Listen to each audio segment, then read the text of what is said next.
In the United States, heart failure and pulmonary edema affect more than 5 million patients, with almost 500,000 new cases diagnosed each year. So you're likely to care for many patients with these complex disorders. For example, imagine that you're caring for this patient. Yesterday, he was transferred to your unit from the ICU to recover from a myocardial infarction, or MI.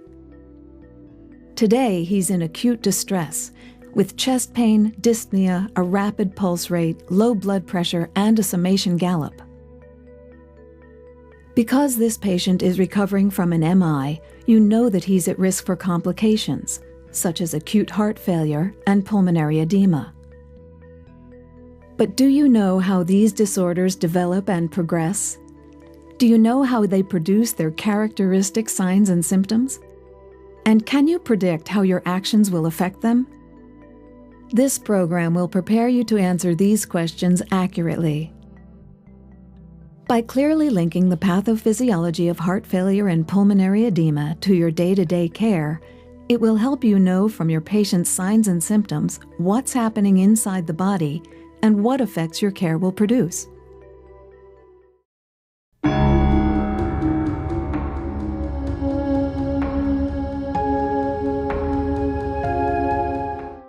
Heart failure can result from any disorder that increases the body's demand for or diminishes the supply of blood and oxygen.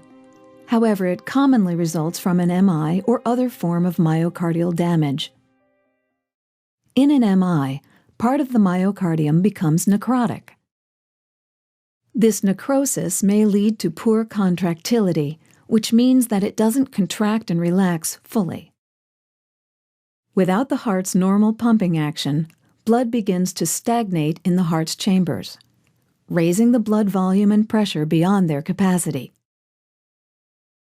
Consequently, blood begins to back up in the pulmonary vessels, impeding the forward flow of blood. This results in pulmonary congestion and decreases the stroke volume, which is the amount of blood the heart ejects with each beat, and the cardiac output, which is the amount of blood the heart ejects each minute. When the heart can't pump enough blood to meet the body's metabolic needs, heart failure occurs. Whenever you suspect heart failure, assess all body systems quickly and systematically. First, assess the patient's skin. In heart failure, the skin typically feels cold and clammy. Why? Normally, the heart's left ventricle ejects blood forcefully, moving it through the aortic valve to the aorta and the rest of the body. To do this, the ventricular contractions must be strong enough to overcome the pressure in the aorta, known as afterload. After an MI, the necrotic myocardium often has reduced contractility, so the ventricular contractions aren't strong enough to fully overcome afterload. This decreases cardiac output, which reduces blood flow to the peripheral tissues, making the skin cold and clammy. Next, check the pulse and blood pressure. You're likely to find a weak pulse and low blood pressure, which are also caused by reduced myocardial contractility and decreased cardiac output. Continue by auscultating the patient's heart sounds. Expect to hear a rapid heart rate as the body tries to compensate for decreased cardiac output. To comprehend this relationship, consider 3 factors. First, the heart rate, or HR, is normally between 60 and 100 beats per minute, at around 72 beats per minute. Second, with each beat, the heart ejects an average of 70 milliliters of blood, which is the normal stroke volume, or SV. And third, the heart pumps about 5 liters of blood per minute through the body. This represents the normal cardiac output, or CO. These 3 factors are related. Cardiac output equals stroke volume times heart rate. Anything that increases the stroke volume or heart rate will increase the cardiac output. And anything that decreases the stroke volume or heart rate will decrease the cardiac output. In heart failure, the body senses reduced cardiac output. To compensate, the sympathetic nervous system releases norepinephrine and stimulates the heart's beta-adrenergic receptors. This increases cardiac output in several ways. First, it raises the heart rate, producing tachycardia. Second, it increases contractility, which raises the stroke volume.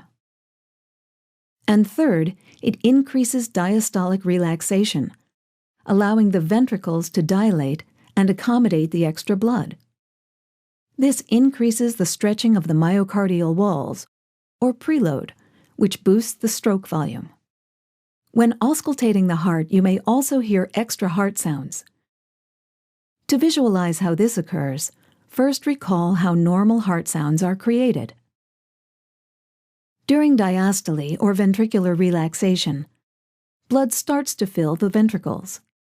This causes their pressure to rise rapidly, closing the atrioventricular or AV valves. Closure of the AV valves creates S1, which is the first heart sound in this pair.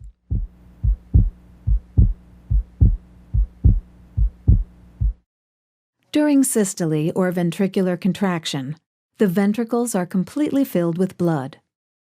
Then they contract, forcing blood through the pulmonic and aortic valves and into the pulmonary artery and aorta.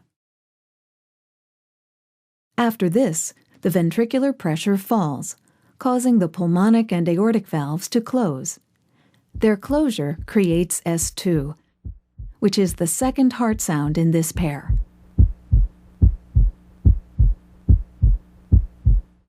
In heart failure, the left ventricle doesn't eject the full amount of blood it usually does at the end of systole. When blood reaches the overfilled ventricles, it abruptly decelerates, causing the ventricular walls to vibrate. This vibration causes S3, a soft heart sound heard immediately after S2.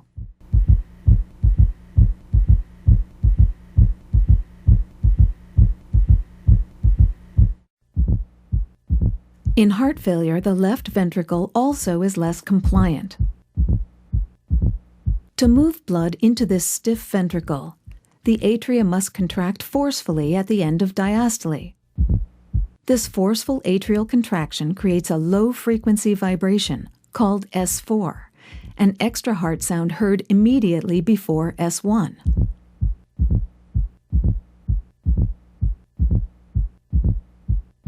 In acute heart failure, you'll often hear a combination of all four of these heart sounds, called a summation gallop.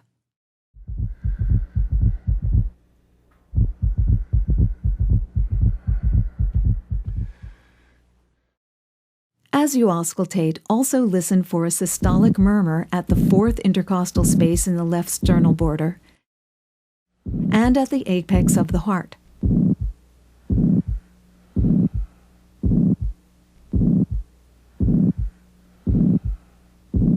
It may occur when the enlarged ventricles prevent the AV valves from closing properly. This causes blood regurgitation through the valves, which creates the characteristic murmur sound.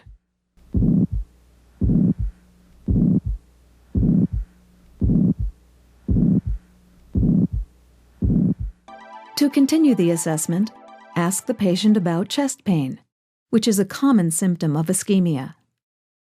In ischemia, coronary blood flow is reduced, allowing less oxygen-rich blood to reach the myocardium. Now inspect the patient's neck vessels to detect jugular vein distension. Distension can occur for several reasons. Normally, blood moves from the vena cava to the right side of the heart. From there, the right ventricle moves blood through the pulmonary artery and veins to the left side of the heart, where the blood exerts pressure on the left ventricle walls, creating tension known as preload. This preload causes the myocardial muscle fibers to stretch and then snap back, creating a forceful contraction. And based on the Frank-Starling law, the greater the stretching or preload, the more forceful the contraction. If the right ventricle is damaged by an MI or pulmonary disorder, it can't move blood effectively to the left side of the heart. This causes blood to stagnate on the right side of the heart, which leads to venous system engorgement and a rise in venous pressure. High pressure on the right side of the heart commonly causes jugular vein distension greater than 5 centimeters. Now check for peripheral edema. This results from right-sided heart failure and increased blood volume. The renin-angiotensin-aldosterone system is responsible for the increased blood volume. This compensatory mechanism is triggered when the kidneys sense decreased blood flow. The kidneys release renin, causing a cascade of events that leads to the conversion of angiotensin I to angiotensin II.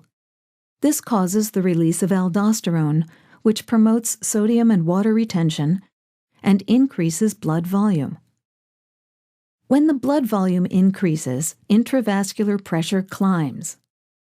This causes intravascular fluid to escape into the interstitial space, resulting in edema. Now assess the patient's respiratory system. Be sure to ask about orthopnea, paroxysmal nocturnal dyspnea, dyspnea on exertion, and cough. These symptoms all occur when increased blood volume and intravascular pressure lead to lung congestion and hypoxemia. Also inquire about shortness of breath, which is caused by increased pressure in the pulmonary vessels and by fluid trapped in the alveoli.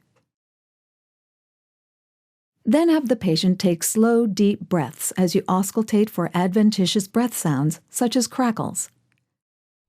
Can you take some deep breaths, please?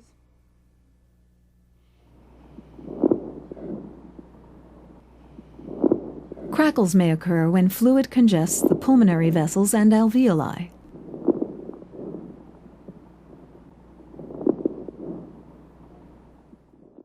When examining the GI system, ask if the patient has anorexia, nausea, vomiting, and constipation or diarrhea. These symptoms can result from reduced blood flow to the GI mucosa or from congestion that decreases GI motility. Also, palpate the abdomen to detect right upper quadrant tenderness or pain and liver enlargement. These symptoms also are caused by congestion. When assessing the urinary system, check the patient's fluid intake and output.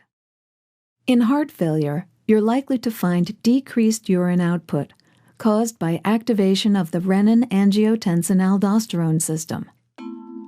It can also result from chronically low cardiac output and reduced renal perfusion, which can lead to acute tubular necrosis, causing oliguria or possibly anuria. Finally, assess your patient for neurologic signs and symptoms, such as confusion, extreme fatigue, weakness, inability to concentrate, and forgetfulness. These neurologic findings can mean that low cardiac output has reduced blood flow to the brain. During your assessment, remember that the signs and symptoms of heart failure vary from patient to patient, and that your patient's findings primarily depend on the side of the heart affected and the direction of blood flow. In left-sided heart failure, reduced stroke volume causes blood to accumulate in the left ventricle, left atrium, and pulmonary circulation, which raises pulmonary venous pressure and reduces cardiac output. This causes respiratory effects, such as dyspnea, orthopnea, and cough. In right-sided heart failure, the right ventricle fails to move blood to the left side of the heart, which causes venous congestion throughout the body. This produces such findings as jugular vein distension and peripheral edema. In biventricular failure, the left and right sides of the heart fail, producing signs of left-sided and right-sided heart failure. In forward failure, the left ventricle can't move blood forward. This causes cardiac output to fall, which decreases organ perfusion. Forward failure can lead to signs of complications in various systems, such as oliguria caused by acute tubular necrosis, or confusion caused by cerebral hypoperfusion. In backward failure, blood accumulates in the ventricles and atria because they don't empty completely or fill easily. This results in pulmonary and peripheral congestion, which causes such findings as shortness of breath and cough. To obtain additional data, prepare your patient for diagnostic tests as needed. When the tests are completed, review their results. If your heart failure patient has a chest X-ray, expect it to reveal pulmonary congestion or an enlarged heart. If he undergoes an echocardiogram, it's likely to show asymmetrical wall motion, blood regurgitation through the AV valves, ventricular chamber distension, heart wall thickening, or ventricular wall clots caused by blood stasis. It also may display an ejection fraction that's below the normal level of 60%. This means that the left ventricle expels less than 60% of its blood with each heartbeat.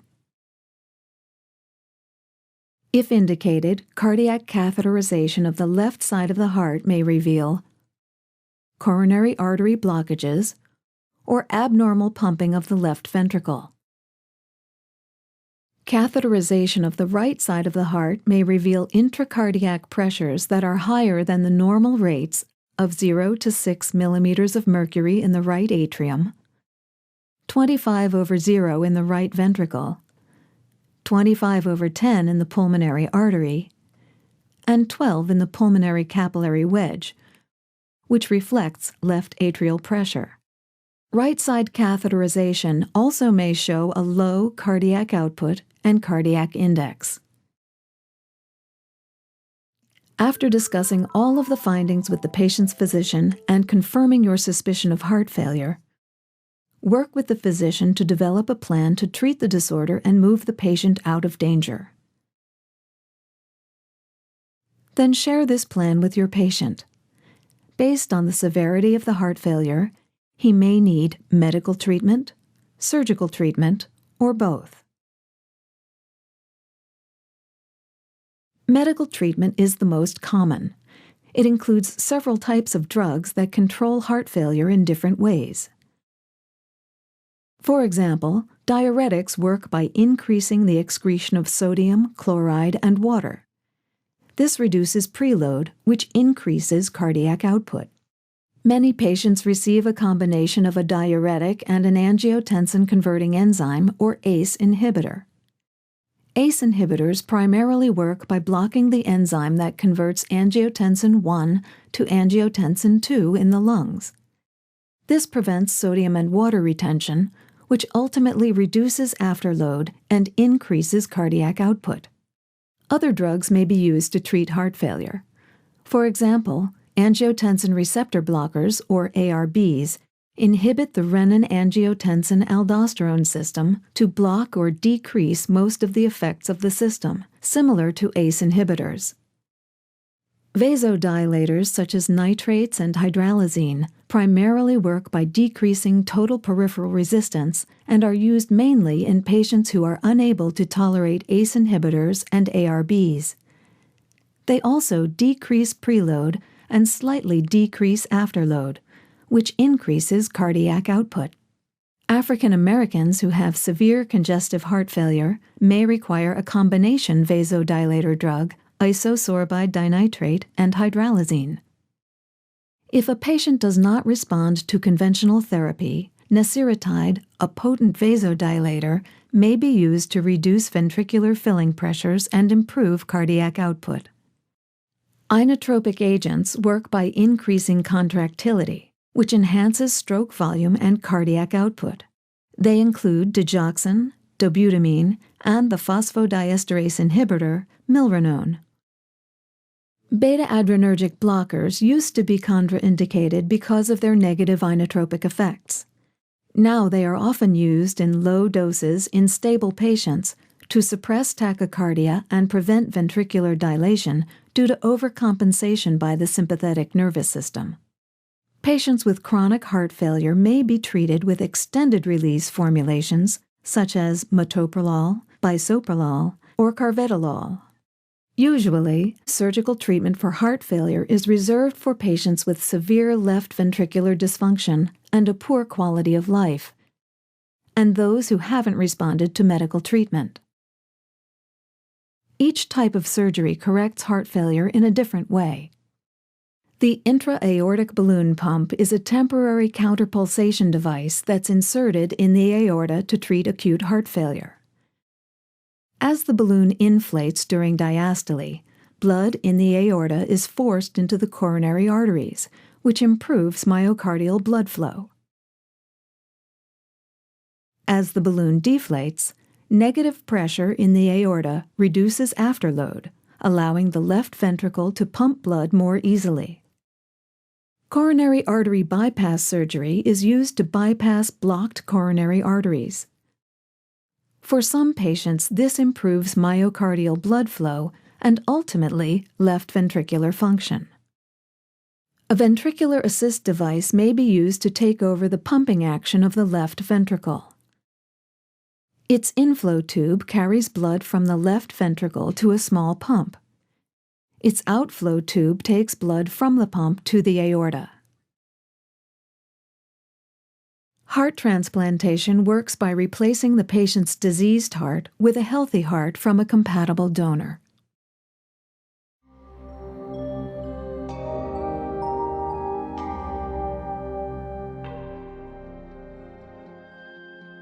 Now suppose you're caring for a patient being treated for heart failure.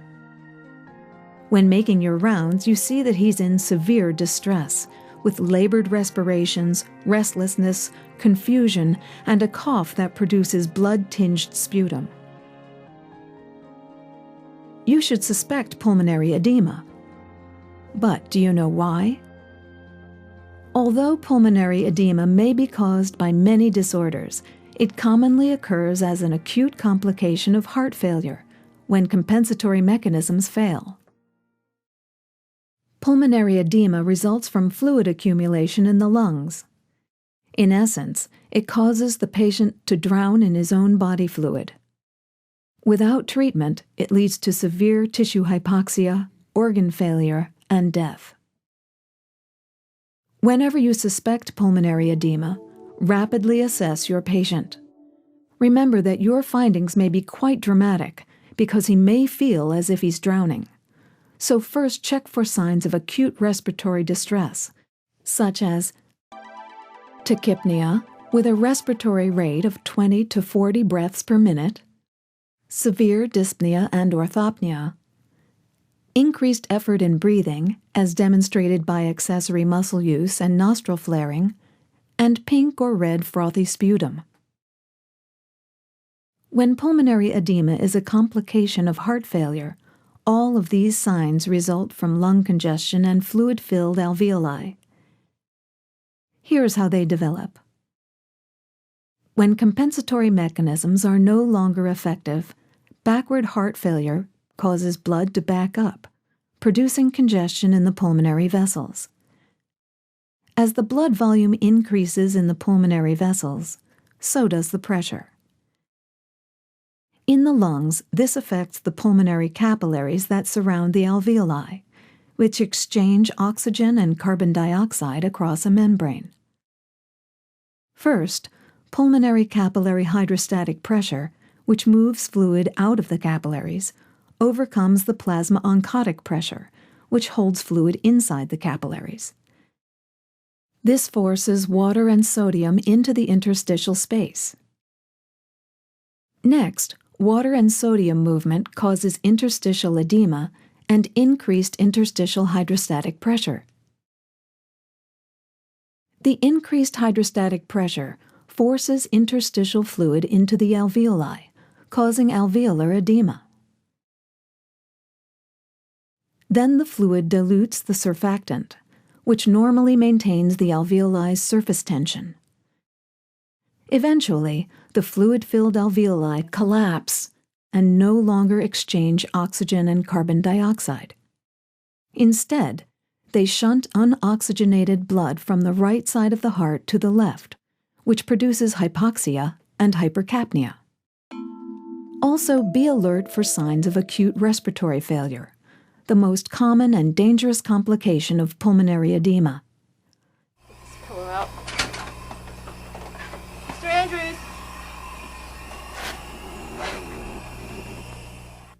In this life-threatening complication, fluid buildup in the lungs prevents oxygen and carbon dioxide diffusion across the alveolar capillary membrane.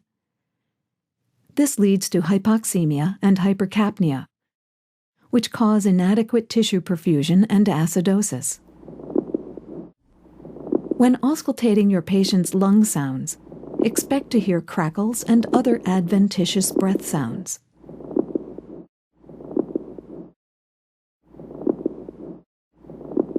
These sounds are caused by air moving through fluid-filled alveoli.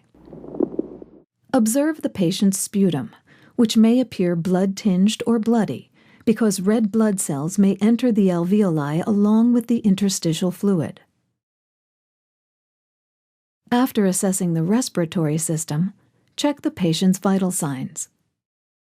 At first, expect to find a rapid pulse rate, because stimulation of the sympathetic nervous system triggers the release of the catecholamines epinephrine and norepinephrine, which boost the heart rate in the fight-or-flight response. Anticipate a high blood pressure, also triggered by the release of catecholamines, which constrict the blood vessels. Later, as this compensatory response is exhausted and cardiac output falls, expect to see a low blood pressure. Now check the patient's arterial oxygen saturation with a pulse oximeter. It's likely to be lower than normal, which is 95%. This occurs because of impaired gas exchange across the alveolar capillary membrane. I gotta go home. Mr. Andrews, My wife, where are you going? my daughter, Where are you going? they're waiting. Watch for neurologic symptoms such as restlessness, confusion, anxiety, and combativeness. These symptoms occur when worsening hypoxemia leads to cerebral hypoxia. If the patient's pulmonary edema resulted from heart failure, assess for many of the cardiovascular findings that you'd expect to see in heart failure. These include chest pain, palpitations, arrhythmias, and extra heart sounds, such as S3, S4, summation gallop, or murmur.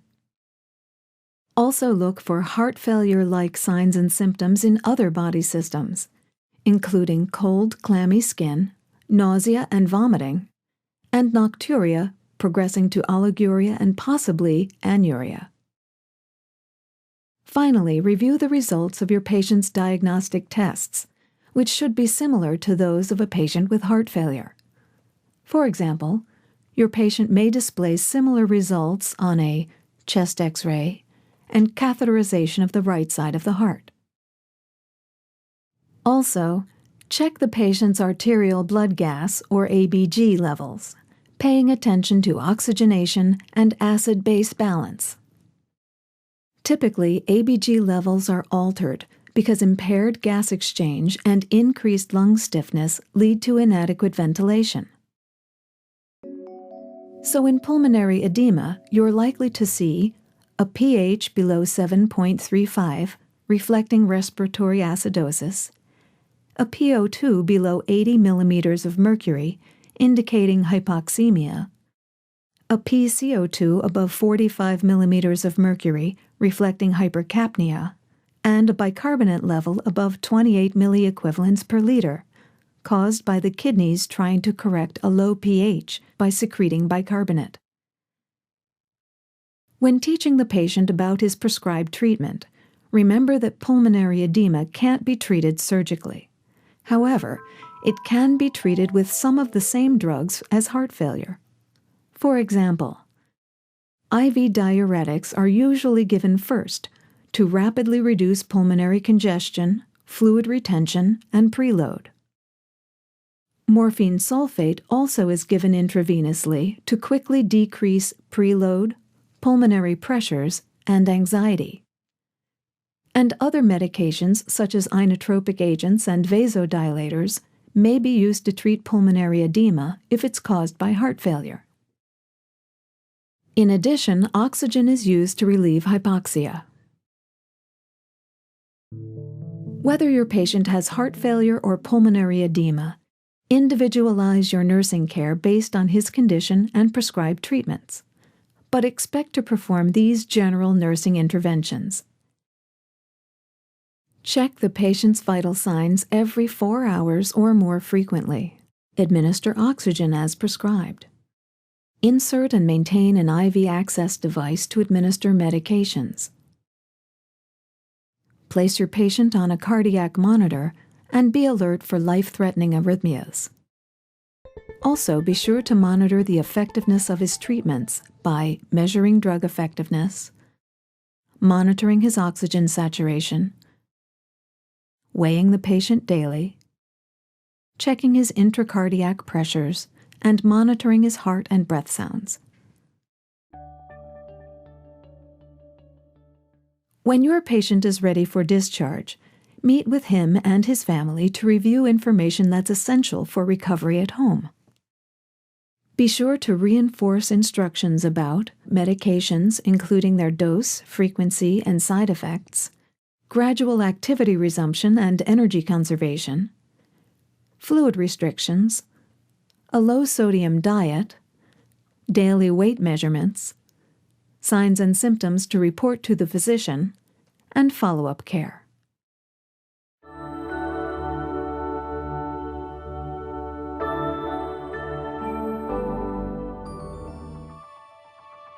As you've just seen, heart failure and pulmonary edema share a similar pathophysiology. By understanding their pathophysiology, you can assess your patients more accurately, evaluate their treatment's effectiveness knowledgeably, and anticipate or prevent problems and complications. Use this knowledge in your practice to see through the signs and symptoms to their underlying cause and to plan your care with a fuller, deeper knowledge of its effects. For your patients with heart failure or pulmonary edema, this knowledge and your expert care could mean the difference between life and death.